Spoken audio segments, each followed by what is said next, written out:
Good afternoon, everyone. My name is Matron Parker, and I do apologize. I wasn't able to get Screen-O-Matic to properly function for me, so I'm doing this presentation the old-fashioned way. My presentation, my song was about Lift Every Voice and Sing. Do apologize for that. And that song was written by Mr. James Weldon Johnson originally as a poem. Then later on it was composed into song by his brother, Mr. James John Rosamond Johnson. If you look here, I have a photo of him. And also to my right, I have a photo of Mr. James Weldon Johnson, both very handsome men, both very affluent men of their time, well educated and well groomed. The song Lift Every Voice and Sing has been known as the Black National Anthem because it was chosen by the NAACP in 1919 as their national anthem. Well, it was dubbed as the national anthem. The reason that this song was written for a couple of reasons here. First one was President Lincoln, his birthday. They wrote the song to recognize his birthday. Also for the emancipation of the slaves. That was very important. And if you look here to my left, I have hands that are linked together of African American individuals. So it was about unity. It was done to cultivate unity amongst black people and African Americans and freed slaves at that time. The song was very popular. Over time, it's gained a lot of popularity. It reached Billboard charts on June 20th, 1968, and it was done by the Stars of Virginia and was produced by Atlantic Records at that time. So that song was first released in 1968 as a recording, and it went to Billboard charts. Also, Melba Moore. I have a picture here of Melba Moore. She is a singer, actress, entertainer, most famously known for her song Love Coming at You.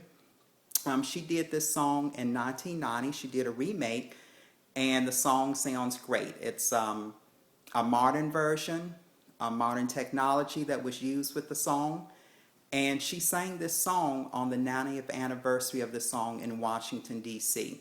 The song has also been sang not only by Melba Moore, but countless numbers of singers such as Stevie Wonder, Dionne Warwick, Aretha Franklin, and poet Maya Angelou read it. It was also sang at President Obama's first inauguration back in 2008. So the song is very, very popular, continues to bring about a great deal of emotions amongst people of African descent in this nation.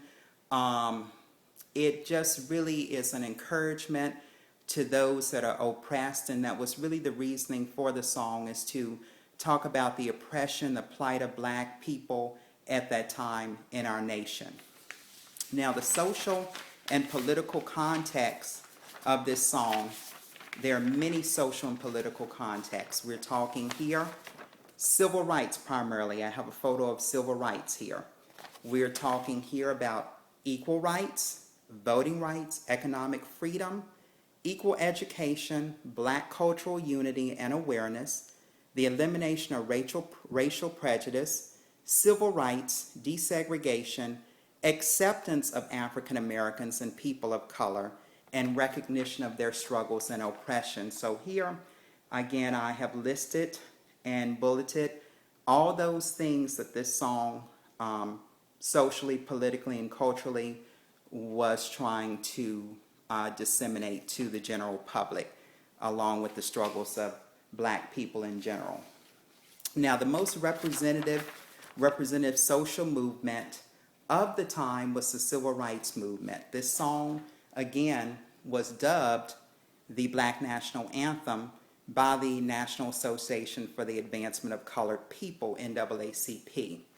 The NAACP is one of the largest grassroots organizations working on voting rights, equal rights, educational rights, and so they have worked tirelessly to try to promote the well-being of black people and other people of color, not just black people, but people of color. So this song, Lift Every Voice and Sing, was very instrumental. It touched on everything that they were trying to do as a grassroots organization. So that's why they chose that song as their national anthem. There have been many people in recent years that have wanted to change the national anthem for the NAACP to something more modern, but I do feel that this is still the best national anthem for the NAACP because it speaks so highly of the oppression, the fight for equal rights, the fight to be recognized in this country as others had been recognized prior to and receiving a lot of rights that black people had not been receiving. Now the technology for the song being recorded in the early 1900s, there are very few limited technologies for the song. Primarily the song was done, as you see here in my PowerPoint presentation, with choir, Victrola, and radio at your bottom left-hand side. So those were primary means of dissemination for this song. You can still hear it today in many of the black Southern churches, particularly Baptist churches, particularly the month of February where they sing for Black History Month, Lift Every Voice and Sing. Very powerful, very inspiring, very motivating when it's sung anytime, but particularly during the month of February in recognition of Black history. Also, the radio, when permitted, it may have been played on the radio. It was not something that was frequently done because many radio stations did not permit African Americans to perform. They did not play African American music. But when there was the rare occasion that a radio station could play it, they would also play it. The Victrola was also a great tool because the Victrola, you could play your vinyl records, you had your speaker.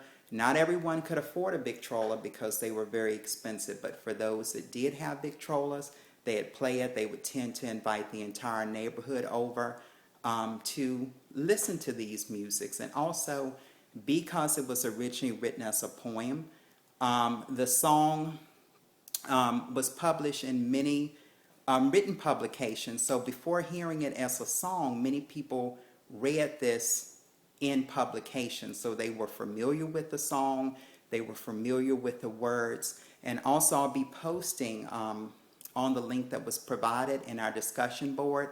I'll be posting the song with the lyrics.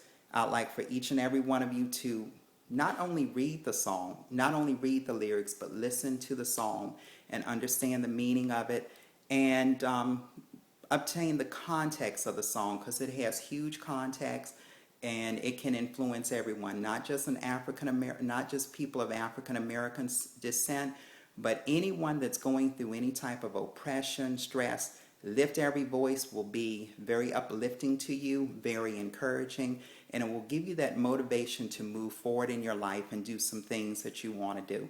So I'm very happy that it has been chosen and still is the Black National Hymn for the NAACP. And I'm glad that we still have artists that are willing to sing the song, willing to present it to new audiences. So it's very important that our youth understand the wording of the song, understand the importance of the song, understand the history, understand Black culture in general. So it's very important that we have that. So I do very much appreciate your time. I hope that this video wasn't too distracting since I wasn't able to do it on Screen-O-Matic. But I do hope you enjoy. If you have any questions, don't hesitate to ask me. I do wish you all a happy holiday, and thank you very much for time and the ability to present this information about Lift Every Voice to you, and hopefully it'll be inspiring and motivating to you. Thank you very much and have a good day.